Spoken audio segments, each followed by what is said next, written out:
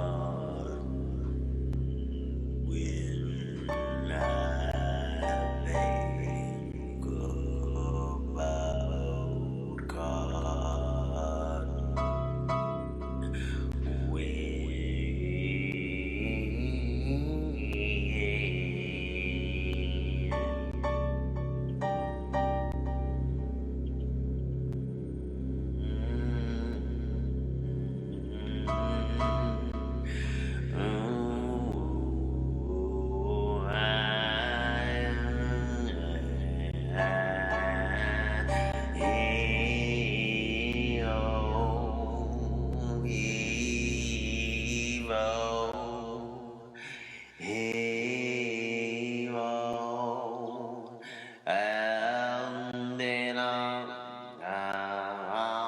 day long, hey, now, all day long, bay down on my home and had home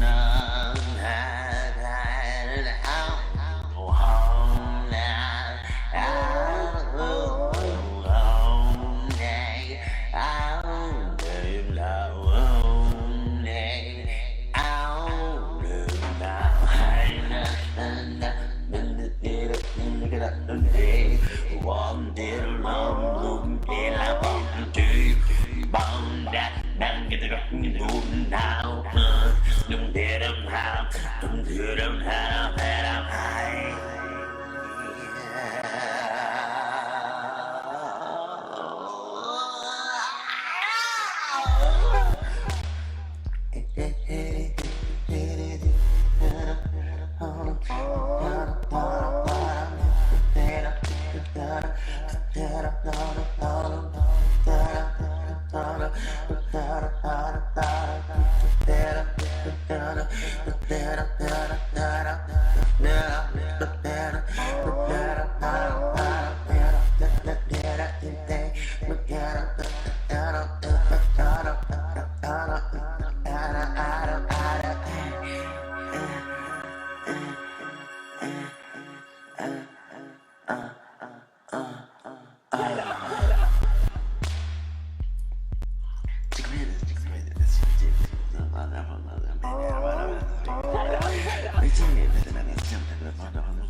Can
you hear me now?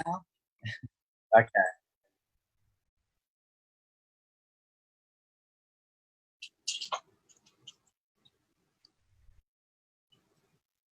Okay.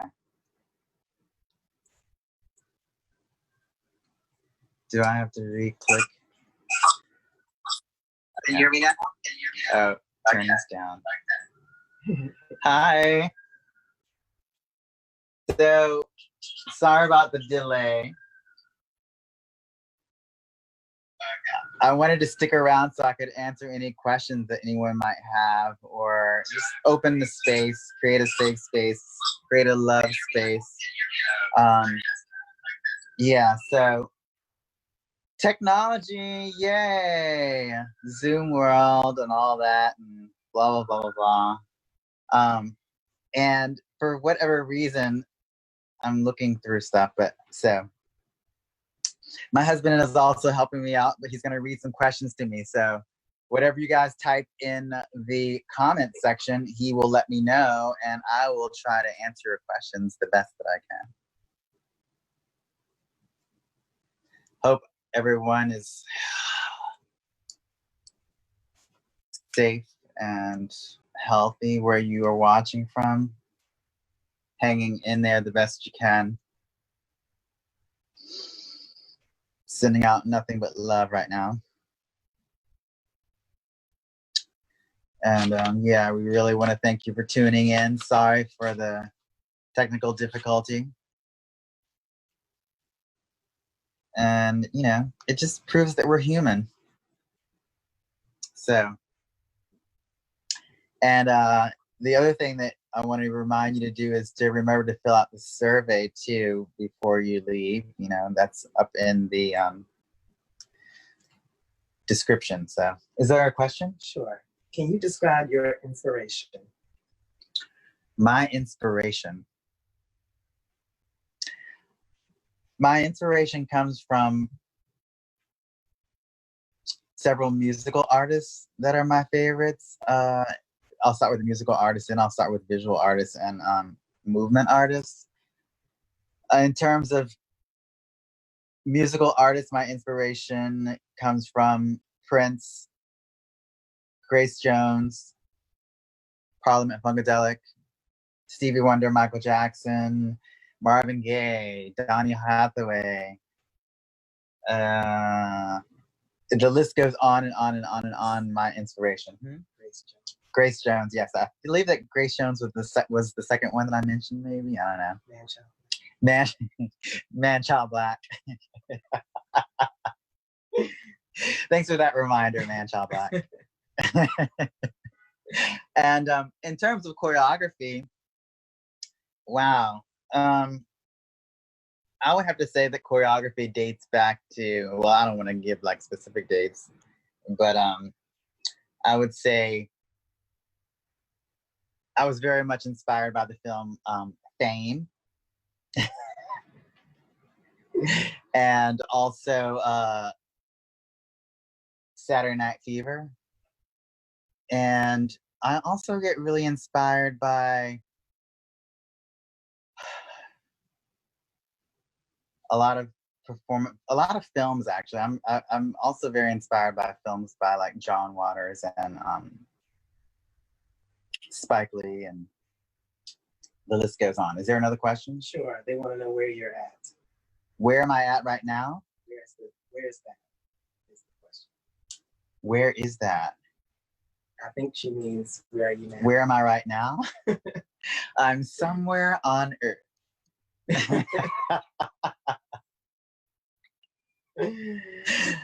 Someone wants to know, can Monstah talk about the camera and how the camera and your movement coordinated? Oh, the camera and movement coordination. Well,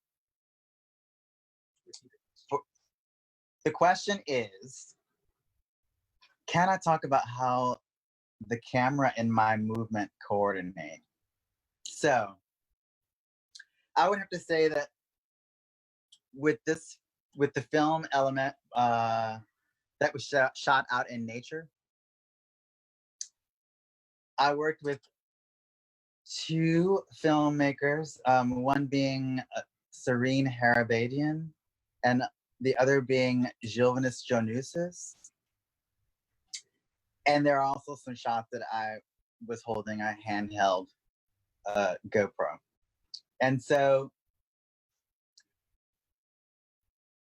both of those filmmakers are also movement artists. And I feel like sometimes in particular, when you're actually doing something that's movement based, in terms of filming a movement based project, it helps when the camera person is also a mover, because they understand completely how to move in and around you.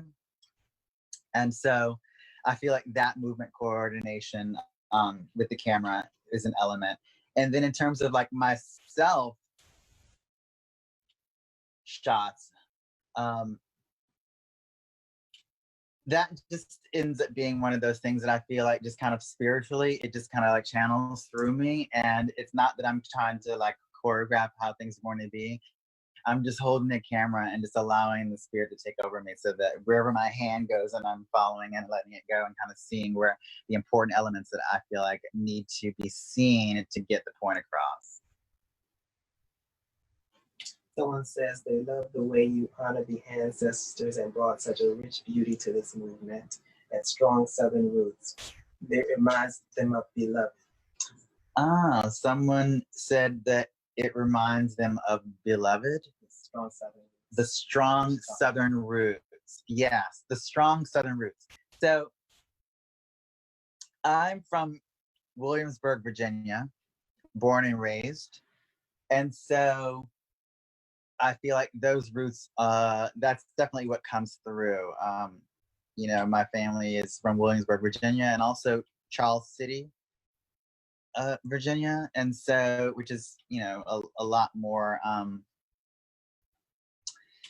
you know, woods, forest area, you know. And I did in Williamsburg grow up with the forest in my backyard. That was pretty much what my childhood was, running through the woods and jumping over streams and playing in the dirt at an early age. And I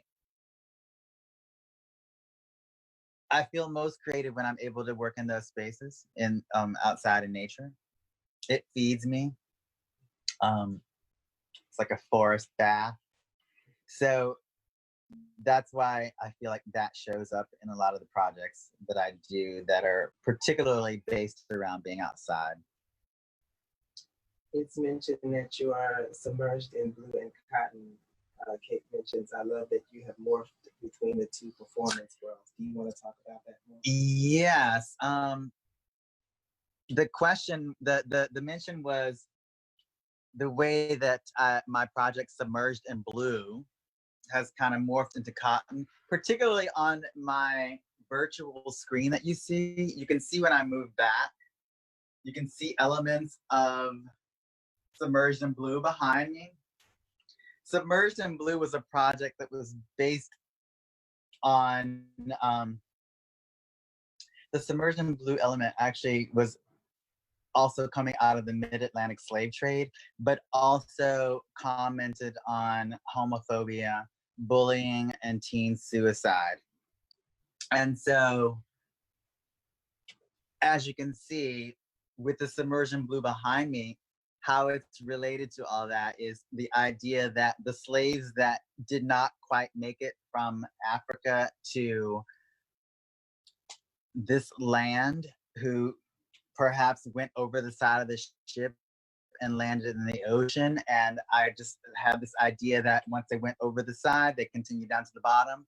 And whatever form they took when they reached the bottom, they continued, kept walking on the bottom of the earth. And then when they came out, they still like that spiritual energy from those slaves who went over the side stayed with me, and basically Submersion Blue kind of blossom kind of came up out of that idea of the ocean, and making reference also to African deities as well.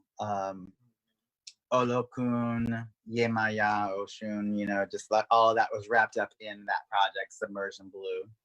How long did it take you to make the costume, each costume? For cotton, the cotton costumes, the cloak took me about 2 to 3 months. And it's interesting because it's the costumes have kind of developed over time as well. And I started this project, I believe, in 2014.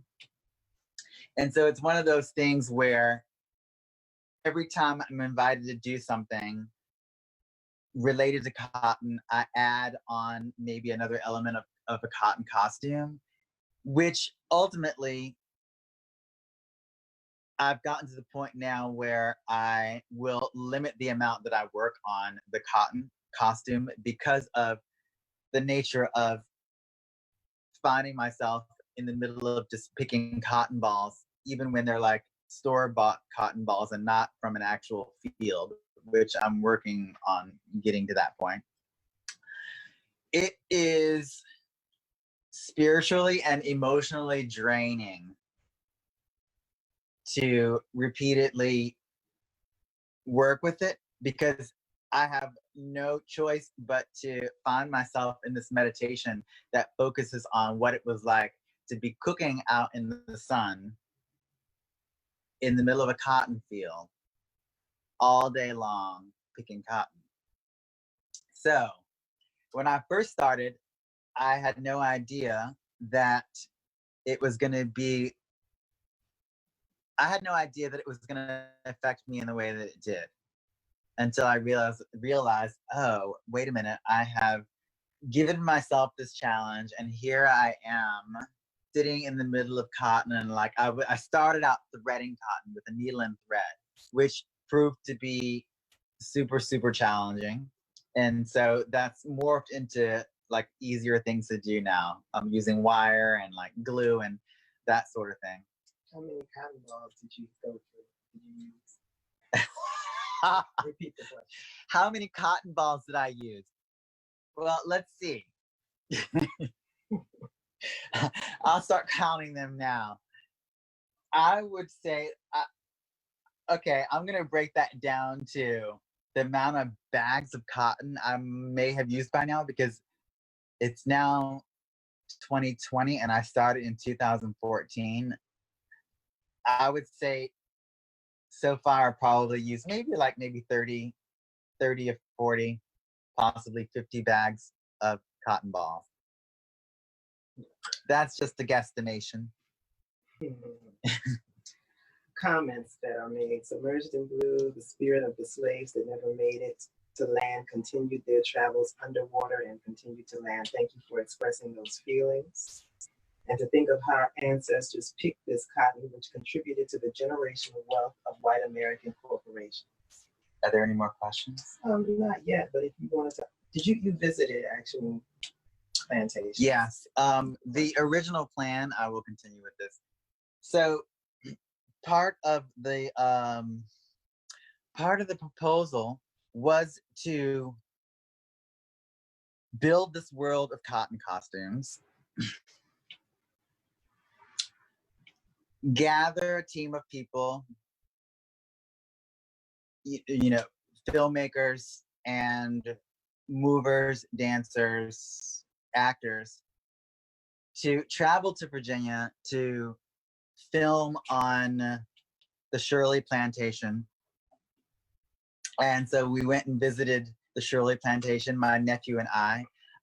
What I should point out is that my nephew really inspired this project, because my nephew sent me a photo of a cotton field when he was driving through Virginia. And I immediately thought, by looking at his photo, that that would be an opportunity for us to work together. And I thought, well,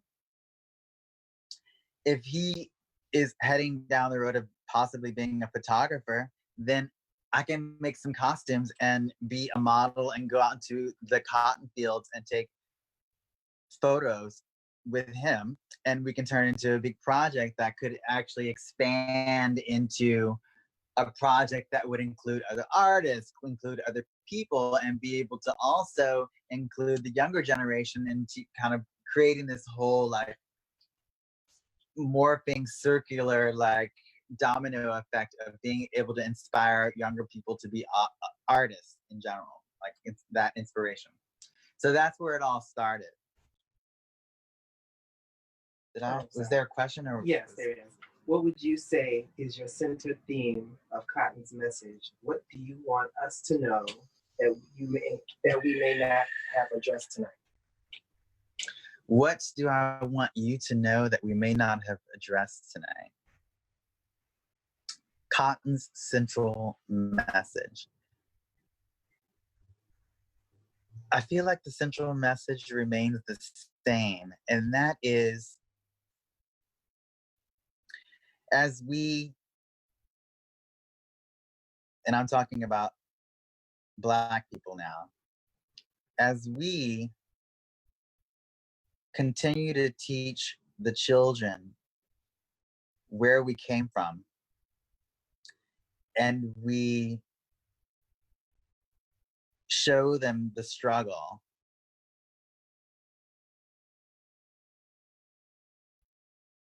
I'd love to challenge us also to, with those images and the struggle, be able to also create beautiful things that can be added to that story, so that as we move into the future, our story continues to build, but in a way that shows us as the kings and queens that we are.